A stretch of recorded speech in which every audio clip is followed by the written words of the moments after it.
advance notice or a neighborhood meeting or a Zoom call or anything at the beginning of the process, but we've committed to go above and beyond than just the normal, whatever the county requires. And we started with this process. There is a site plan in this presentation that you'll see, and it is the site plan that we're starting with.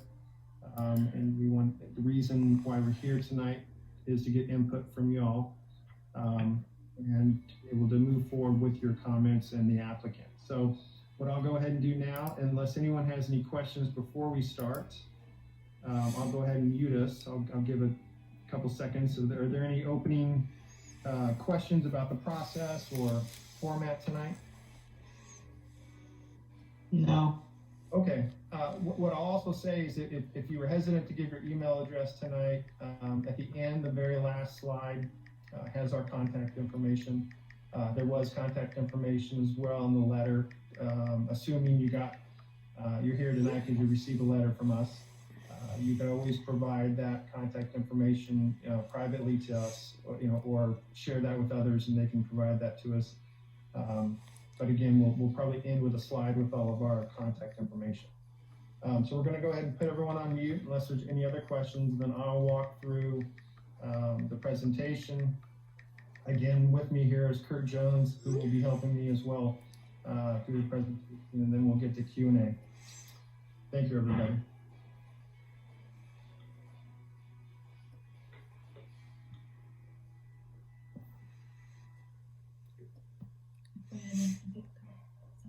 Mm-hmm.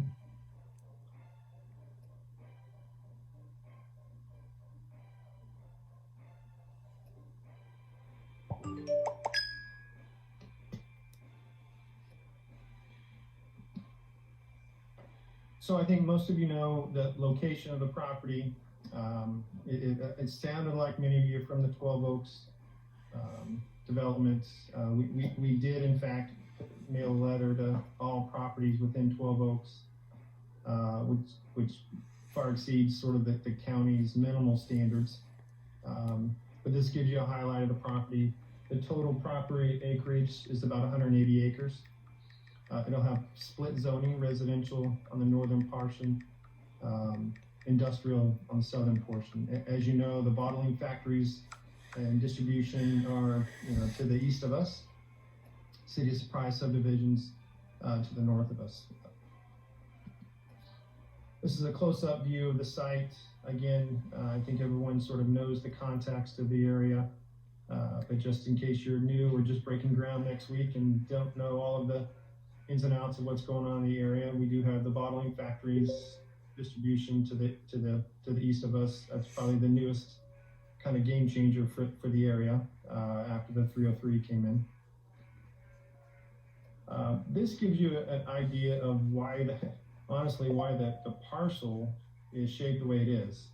The curvature of the parcel follows the noise contour lines for Luke Air Force Base. And the only reason this is important is it gives you an understanding of what we're doing and why we're doing it. Obviously, inside the noise contours over the years, Luke and Maricopa County and all the local jurisdictions have sought to protect the base by prohibiting all residential uses within it, with the goal of allowing residential uses outside of the base.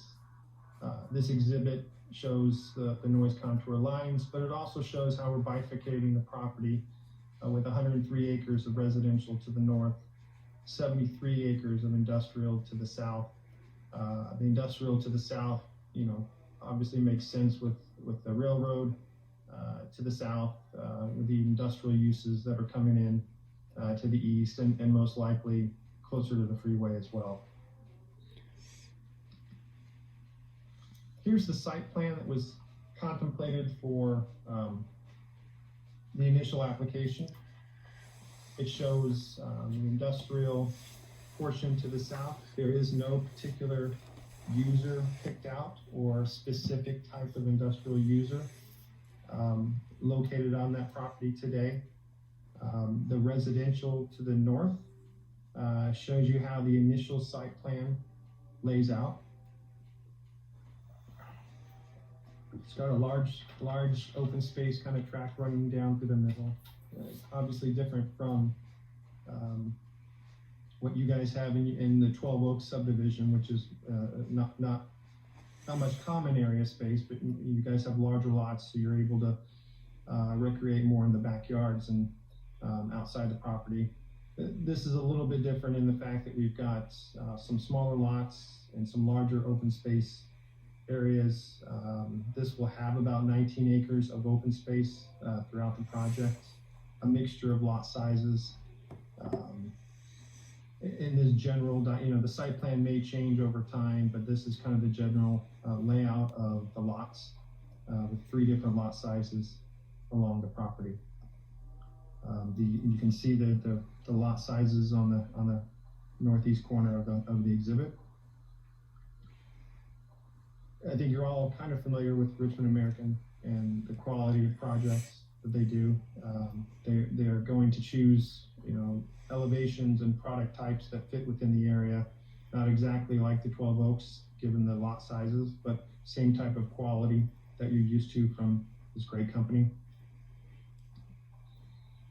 Well, I guess we finished quicker than we thought. So this is our emails and phone numbers. If you want to take those down, I'll leave this screen up for a few minutes and let everyone take down the information.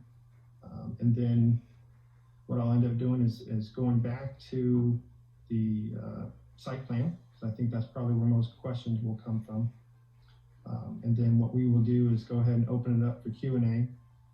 I will walk through the process as a case like this normally goes through Maricopa County first, and then take specific questions. While this exhibit's up with our contact information, let me walk you through the process. Typically in Maricopa County, once you file a rezoning case and a comp plan amendment case with Maricopa County, they're routed out to the local jurisdictions, including Luke Air Force Base, for an initial review. Then there's a TAC meeting that is held, which is kind of a technical meeting where all stakeholders are identified, can attend. That usually happens within the first 30 days. And then the first public notice normally happens. Letters will go out to neighbors, identifying the location of the property, the request, very, very similar to what you've already received from us.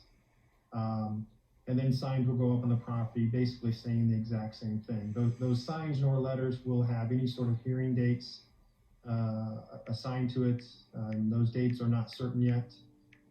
Then the case goes into sort of a staff review for a few months, consultation with Luke Air Force Base. Staff will make determinations to the application, perhaps make suggestions of changes or questions or comments back to the applicant. That can take a few months, 2-3 months. In today's world, it does take a little bit longer. And then a planning commission hearing date is usually sought out and identified, usually around month 5 or 6. On the applicant side, obviously, we love month 5. So the planning commission hearing date would be identified. An additional public notice would go out the same way. The signs themselves would be updated with those hearing dates. New cards would go out, postcards would go out to the neighbors. Everyone within technically the 300 feet would receive notice of the hearing dates. And then normally about 30 days after the planning commission hearing date, the board of supervisors date would be identified, and that date would be included as well, that same notification. It doesn't prevent us from sending all of that same information out to you as soon as we know it, or to a number of people outside the notice letter that the county will send. What you do see on this exhibit is a website at the very bottom of this. Please make note of it. It is on the letter as well. This website will have updates. It has an opportunity to go in and comment and leave your name and address, email address with questions. But that website will be updated from time to time throughout the process as things change. As hearing dates are set, we will update that as well. So with that, what I'll go ahead and do is move back to the site plan. If everyone's had an opportunity to write down the contact information, go back to the site plan, and then we will open it up for questions.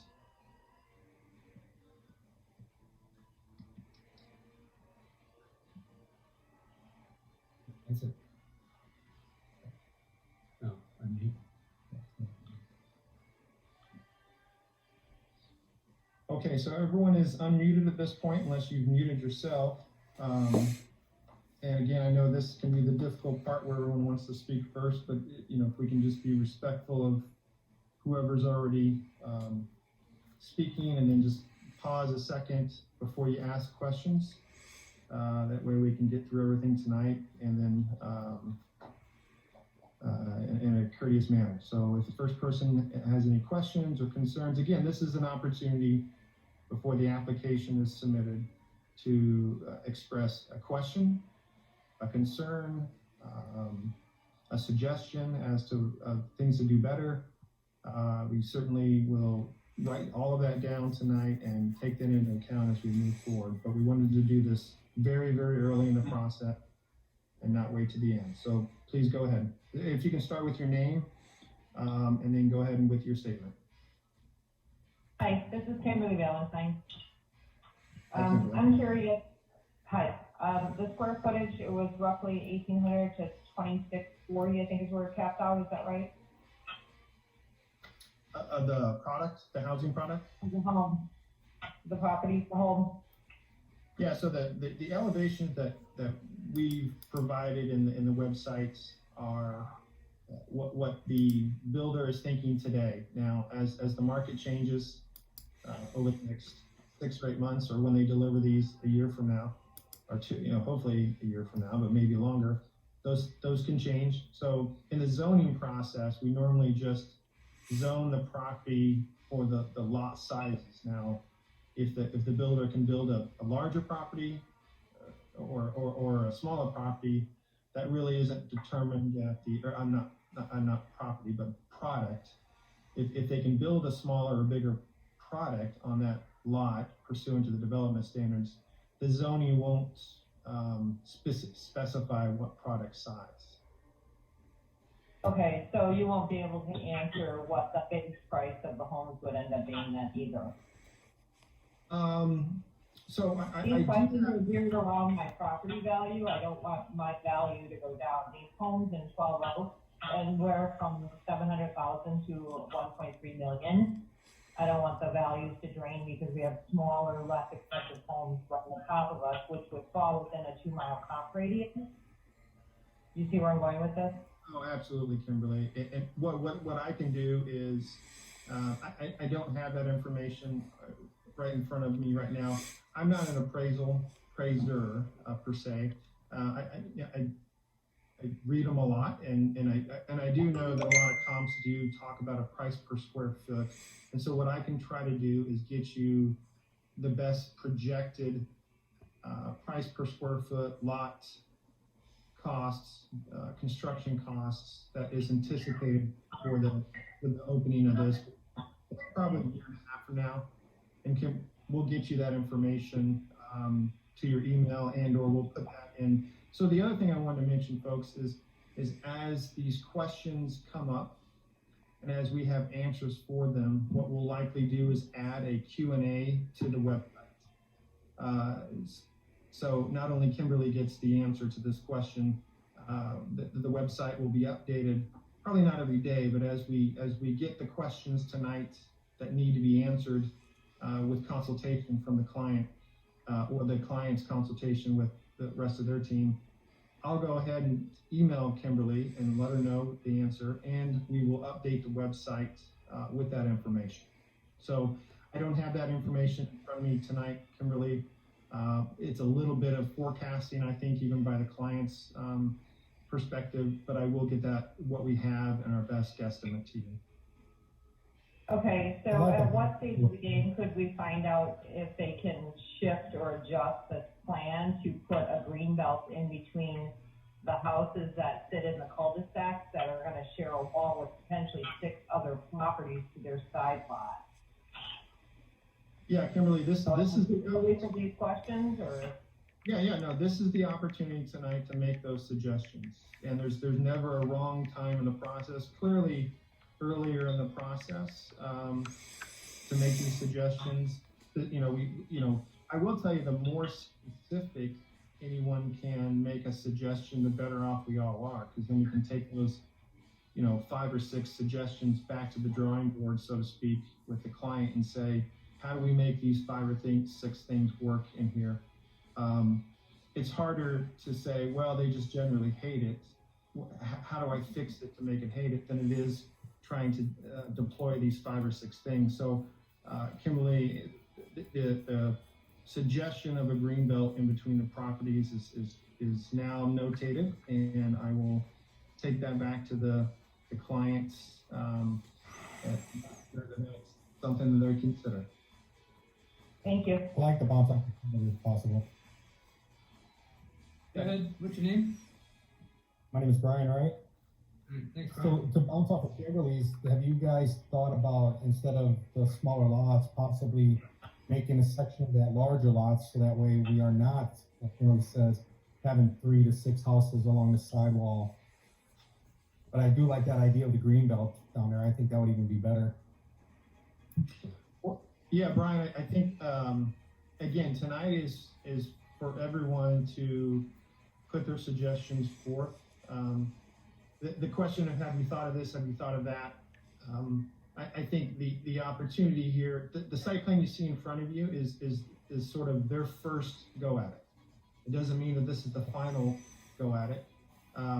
But what we get out of tonight will help inform what they need to change. So what I heard is a green belt and Brian, I'd like you to go ahead and kind of repeat that. You wanted larger lots to run the entire length, or in lieu of a green belt, or a combination of it?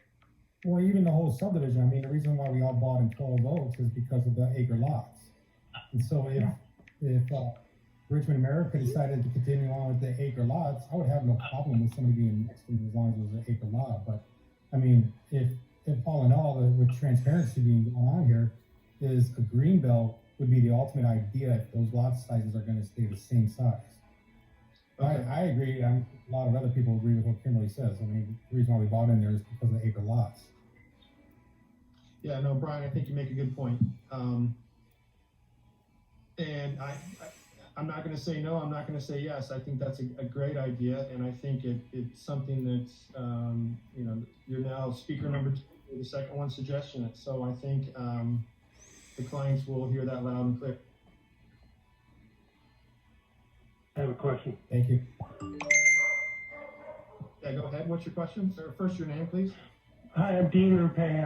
I sit on the board for 12 Oaks, and from Brian and Kimberly's perspective, I think you're going to hear 90% of the people are concerned about that issue of those houses being stacked up, so many against the wall.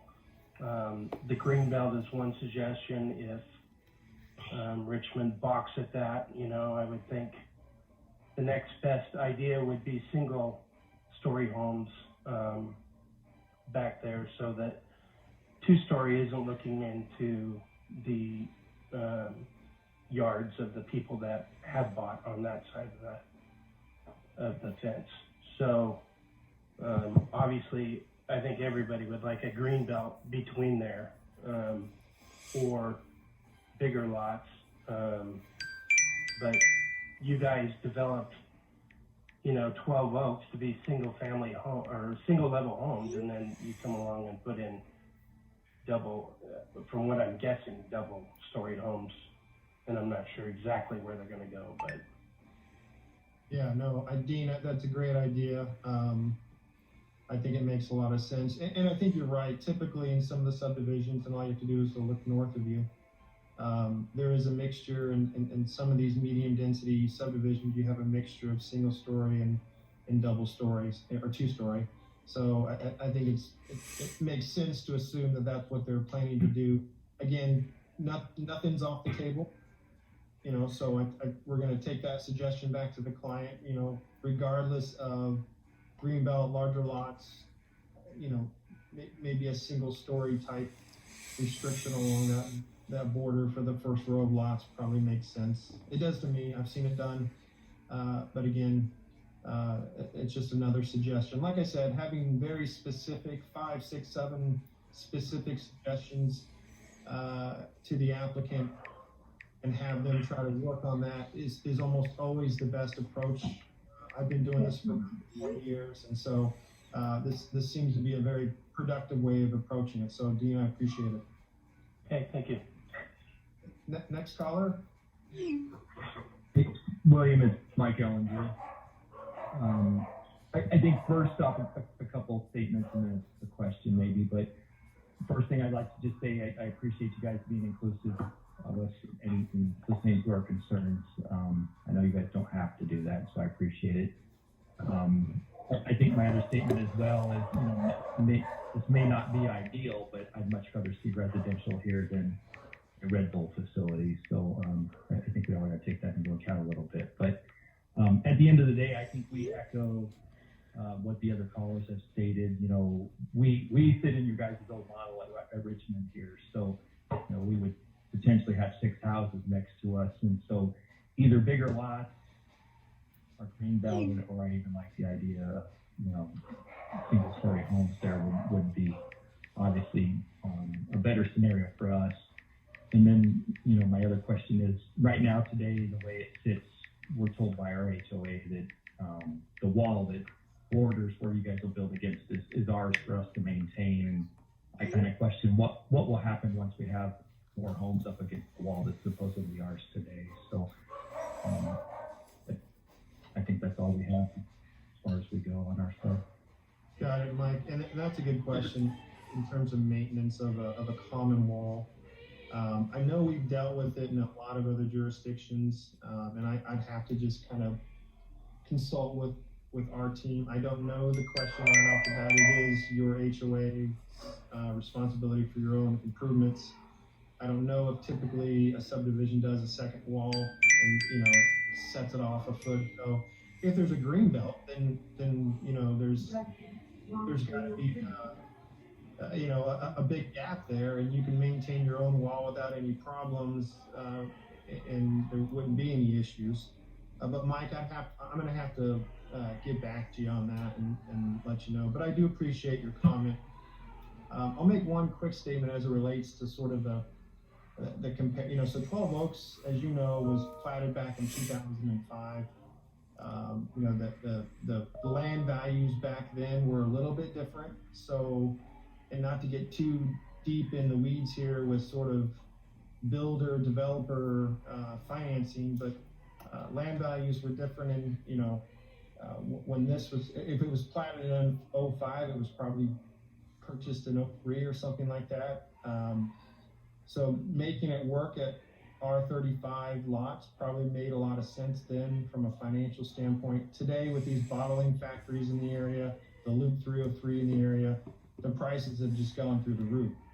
So coming in and building an R35 project, it just doesn't pencil anymore, I guess, to just be completely blunt with everybody.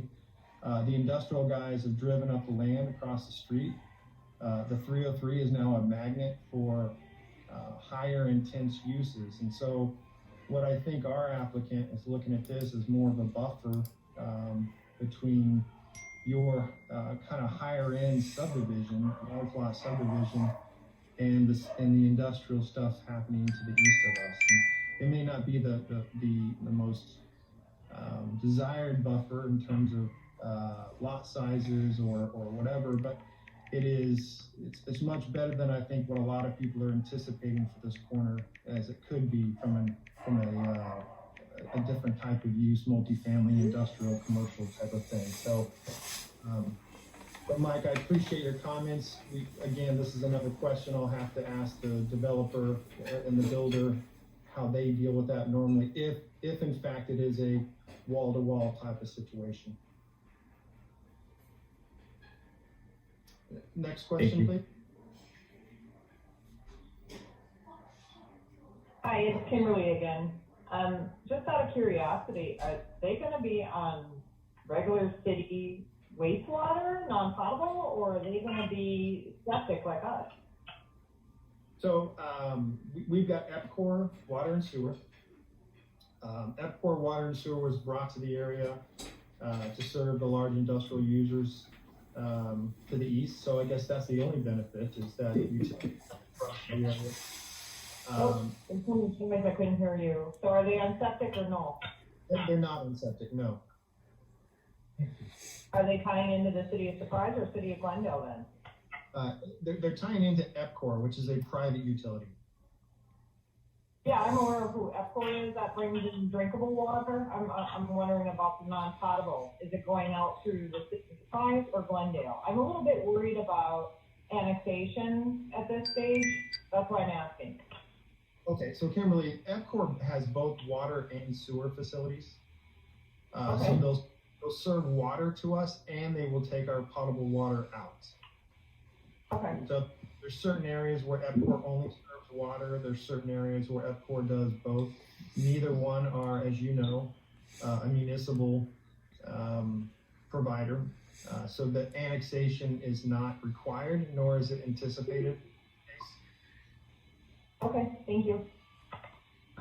Yeah, I have a suggestion and a question, please.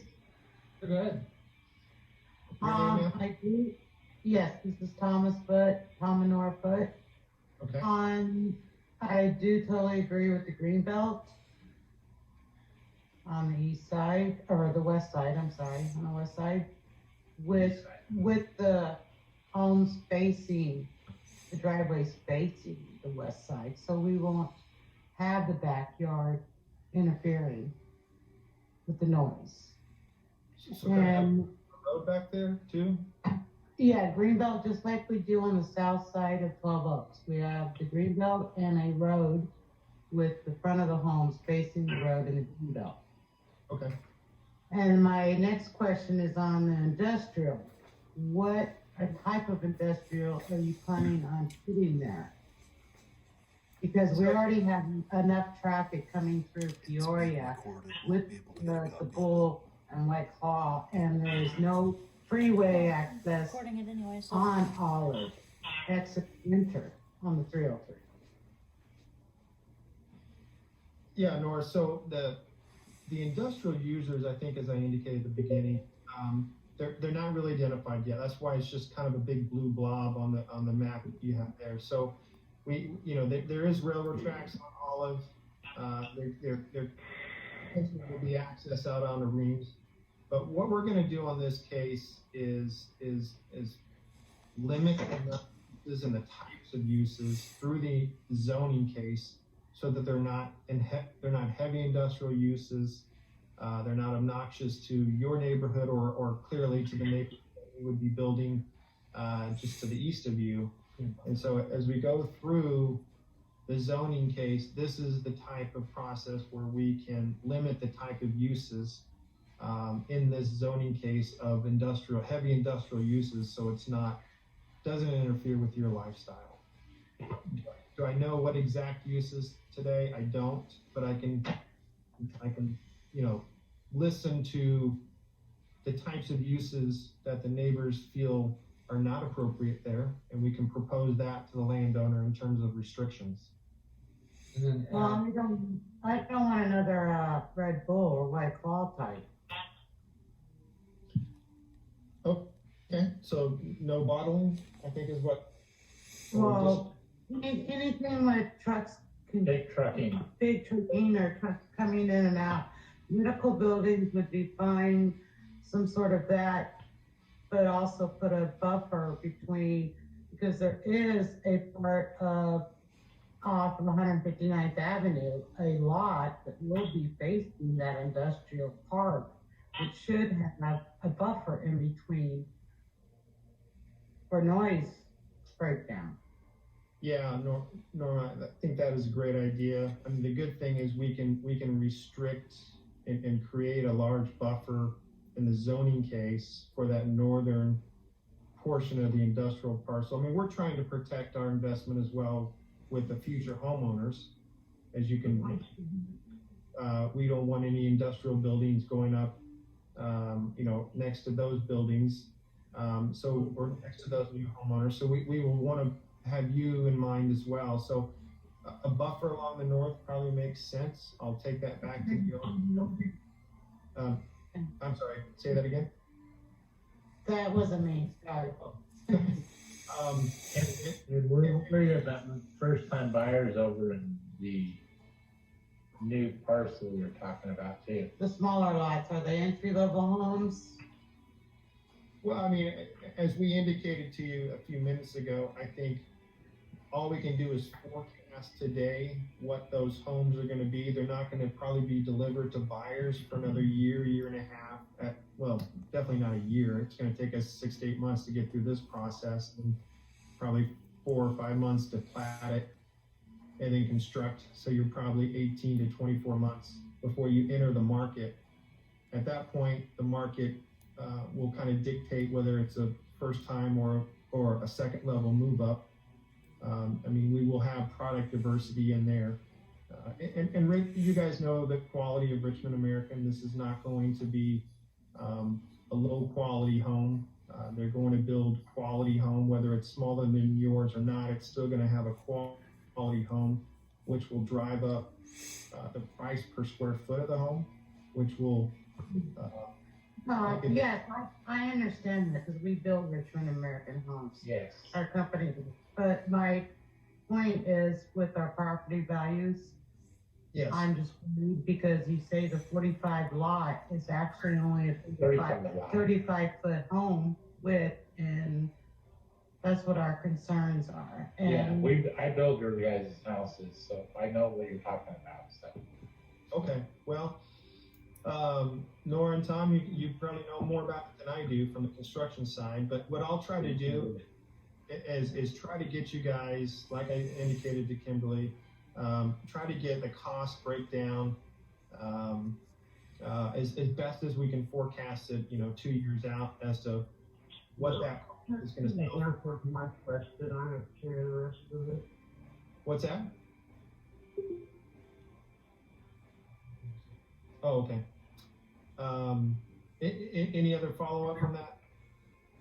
So just to repeat that last question and answer session, industrial uses on the south parcel during the zoning process. As I said, we've got another 6 to 8 months here in this process. We can identify some uses that we all believe are not appropriate there. We can identify those as restricted uses.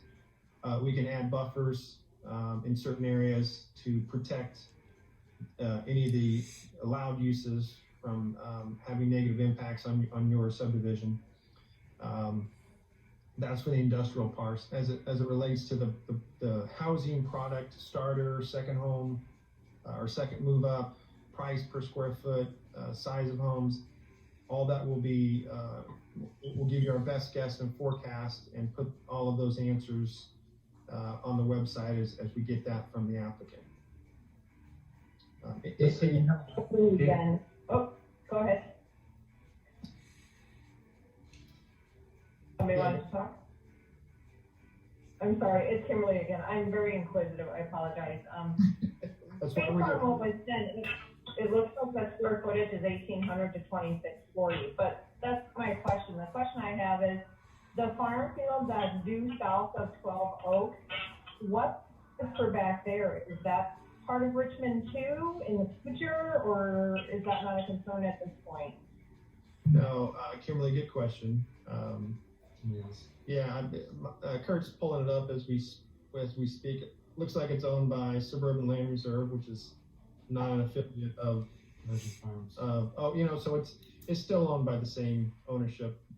Virgin Farms has owned almost all of this land in the area for many years. What they are planning to do with it, I'm not sure. It doesn't have awesome access other than Olive Avenue. So I imagine that parcel's going to have some troubles trying to figure out what it wants to be when it grows up. But that is not part of this. Okay. what we're doing on this doesn't necessarily impact what they're gonna do or dictate what they're gonna do. We don't represent them Okay, in this capacity, but good question. okay, thank you.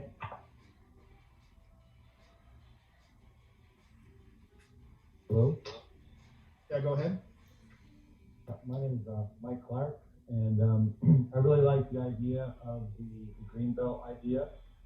I would also prefer larger lots and a more restrictive residential zoning. And I'm not too happy about the industrial parcel to the south. I prefer to keep the entire block residential if possible. All right. Okay.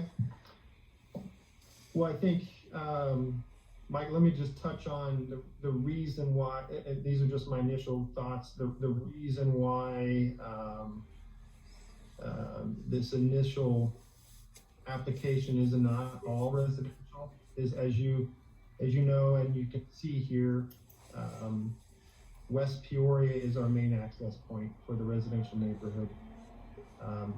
To the very east of the parcel is a large flood control basin, so we're actually not accessing Reams from the residential. And then there's a large flood control basin that basically goes all the way down, to Olive. So gaining access onto Reams would be very difficult for a large subdivision, meaning it would almost be a ginormous cul-de-sac to get everybody all the way up to Peoria. So that was some of the initial challenges of doing the whole thing residential with one point of access off of Peoria. So just food for thought. We'll take comments back to the landowners in terms of not wanting that industrial zone. But just food for thought, just to let you know that that's kind of one of the things they were thinking of as they, went through the planning process. Right, I understand that. My thought process would be with larger lots, you'd have the same amount of houses taking up the entire land. Got it. Yep. No, I understand. It's a good point. Thank you. I got a question. Go ahead. Hello? Yeah, this is Gary Boven. Concerning the industrial, I don't know that you have really any information that you can share with us. We are owners of the flood control doesn't go all the way down to Olive because we own 12 acres just south of where the flood control ends. They are anticipating that, which is already developed on the east side, Hatcher's going to come through there. So that's the anticipation with the industrial area of it. So, we own right there along what would be Hatcher Road. So I'm just, I don't know that you can answer any questions on the industrial side because you guys, sounds like you're just dealing with the residential part. Yeah, Gary, that is a unique area down there with those separate parcels. We are really just working on the Richmond residential. I don't have much information on the industrial use or the plans there. They're certainly trying to connect you with the folks, the ownership, to make sure that you guys are coordinating on everything that's going on there for sure. Yeah, I've got Mike's number. He can give us a lot of information. So, but I just wanted to let you know that the flood control doesn't go all the way down, and I really believe that ultimately will be Hatcher Road right there because they've already developed Hatcher on the east side. You've got to, I guess, just cross that tunnel. Right? Yeah, they're going to have to reconstruct the bridge for industrial purposes, but according to the gentleman that said housing down there is access off Reams. Oh, okay. That would be my anticipation. I don't have information on that, but there would be access because we're dealing with the county to get access anyways. Okay, so you're saying at some point there'll be new bridge built? That's what the gentleman told me, that's what they're anticipating. Nothing's been confirmed. Yeah. For the industrial purposes, they would have to take that culvert out, which they call culvert 4. They would have to take that out and rebuild it for 18 pillars. But gentleman said, if you guys moved housing all the way down, I just, just to say there's no access to Reams Road, I believe there will be. Yeah, I think in the future there might be, like you mentioned. I'm just stating the facts today, which is Yeah. today at that channel that runs down there. I'm just looking at a parcel ownership map, and it shows flood control all the way down there. So I'm not trying to answer truthfully. I'm just trying to say today it looks like there isn't access, but it sounds like there's access being worked out. Yeah, and I don't even know if county even has it on their paperwork yet. I think they're just kind of waiting to see what's going to develop and who's going to spend the money to do it. Well, they're not quick anyways. No, we've been working on it for about a year. Yeah, I got it. Well, and I'll take Mike's comments about the no industrial uses and spreading residential down there to the ownership. I know today Richmond American is under contract to buy the northern 103 acres.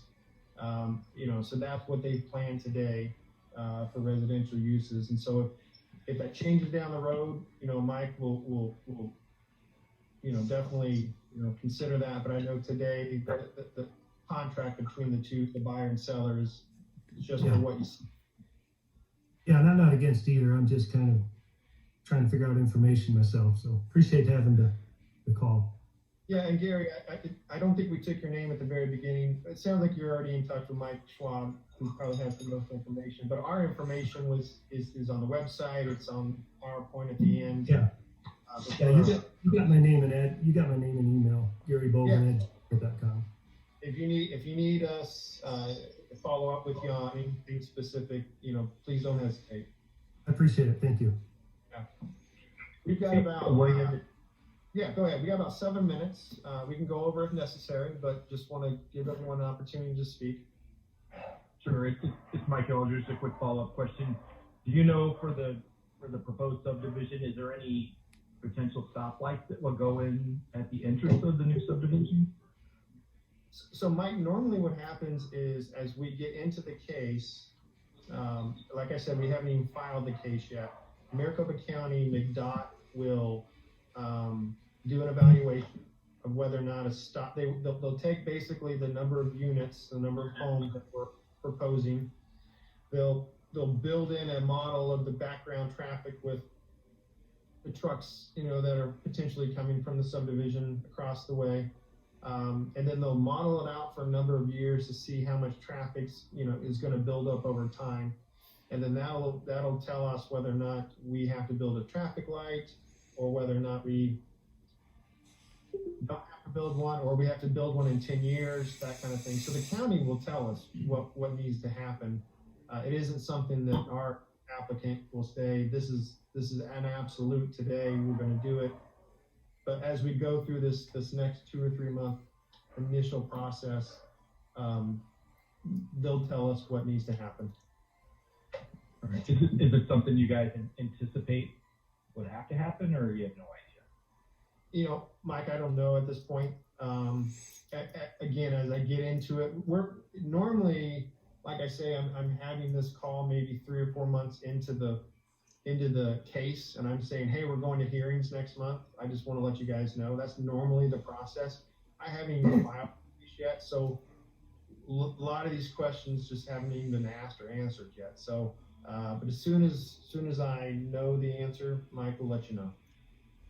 Thank you. Mike, Kimberly, I think that they would probably institute traffic lights at Peoria and Cerevel before they would put it at the opening of a neighborhood.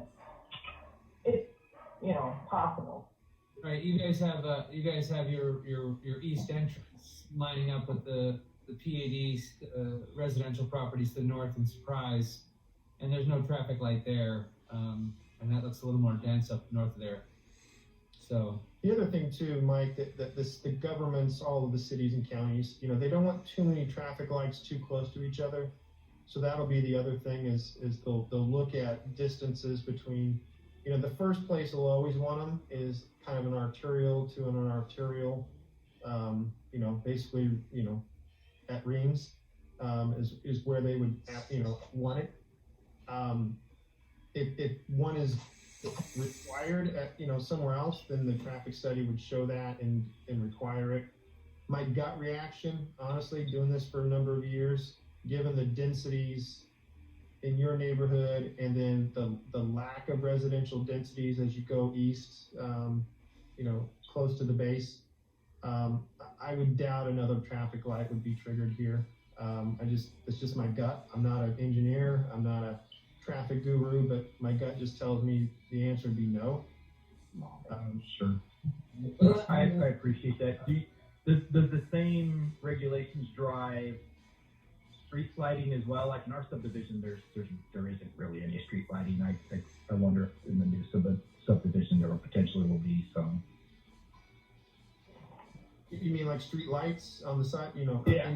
We have no street lights in our subdivision. Yeah, and this is Mike, right? Yeah. Yeah. So at the county, it's a little different, as you guys know. If we were building in Surprise or Peoria or if you look, Kurt's looking up at Greer Ranch right across the way, and they have street lights on the inside. The county kind of leaves it up to the applicant, because oftentimes we do work in the county and everybody's concerned about, glare and light spillage into the neighborhood and dark sky. And so the county says, you know what, we're going to leave it up to the applicant. If they want to put streetlights in, great. If they don't, because they want to keep it a darker community and, look less urban, then they don't have to. So I will write that down, and we'll ask the builder if they anticipate streetlights here or no. Do you have a preference, Mike? I don't. It was just a question. And probably one more just to ask. The way our subdivision is designed, there is no water drainage. City sewer, whatever you want to say there. Obviously, we don't have any storm drainage, I guess is the word there. And would the new subdivision potentially have it or not? We have to incorporate all the basins and everything into our lots due to the size, because there's no drainage out here. Yeah, Mike, that again, you guys have your own septic, and we have on-lot retention. Here, we would do common retention. We would have areas for drainage set aside, because clearly the lot sizes would not be able to accommodate on-lot retention. So we have common drainage, common retention. Perhaps we'll have street lights. I'm not sure, but we'll ask. It's all good. Thank you. I appreciate it. Yeah, you're welcome. Hey, it's Steve Stewart in 12 Oaks. I also live on the east wall on Cinnabar, and you basically already have addressed my questions. I just wanted to add another concerned citizen to your list here. Same that were shared earlier. The 6 houses, 5 houses, or whatever it is, up against my wall. So I just wanted to add my name to the list there. I would love to have a green belt or bigger lots, and worst case scenario, just single home or single lot story homes. Well, and I appreciate it. I appreciate you guys getting on the call tonight. We are nearing time. Like I said, we can go over. I do want to keep it to an hour and respect everybody's time. But Stephen, appreciate your comments. Like I said, we're taking down everybody's name, everybody's comment. We will, push out answers to the questions, response to suggestions. I can't guarantee when we'll get all of that out, but I will, make sure that if it's not this month, that it's the first of the year. With the holidays coming up, our applicants development team probably needs some to chew on some of the stuff and figure out what they can and can't do. But I guarantee you this will be available to you. We will get you information. We'll have another one of these if necessary, or another 2 or 3 of these if necessary, to make sure that we answer everybody's questions. Make sure if you know of people who were out of town this week, neighbors come back in town and they didn't get our letter, they didn't get a chance to log on tonight, please make sure that they contact us and make sure you let them know that there'll be ample opportunity going forward for more of this. because we appreciate everybody's time tonight. I know everyone's busy and no one needs to be sitting on these calls. But we appreciate everybody's comments. Everyone was very respectful, and I think everything you guys had to say tonight was very reasonable. So again, thank you all for your time. If there are any last minute questions that haven't been asked or concerns that haven't been addressed or expressed, go ahead and to jump out. If not, I will go ahead and close her down in the next 30 seconds. I have a quick suggestion. Oh yes, go ahead. Your name? I do agree with what was brought up on the wall with our HOA on the east side. Since Richmond American did come in and buy the lots, and they built their fabulous homes here, I would suggest that since Richmond American is doing the next phase next door, to share the responsibility of that wall on the east side. Even if you put a green belt on, it would be nice. Okay, and this is Nora, right? Yes, correct. Thank you. Okay. Thank you for your. Absolutely, got that written down. Any other last minute things? If not, we appreciate everybody's time. Thank you. All right. Thank you. Thank you.